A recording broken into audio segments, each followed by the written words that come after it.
Buenas, aquí otra vez en el 2007 Honda Civic. Mira, si está haciendo el ruido que parece como si fuera pegando el caliper, no es el caliper, señores.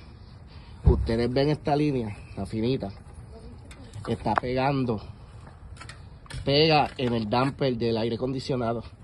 Tengan ojo con eso, cuando acelera, que solo lo hace para el frente y no para atrás, es que el motor se mueve, como normalmente se mueve cuando tú arrancas.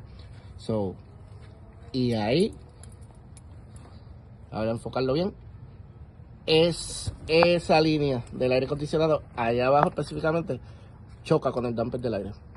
Gracias. Den like, subscribe. Gracias. Buen día.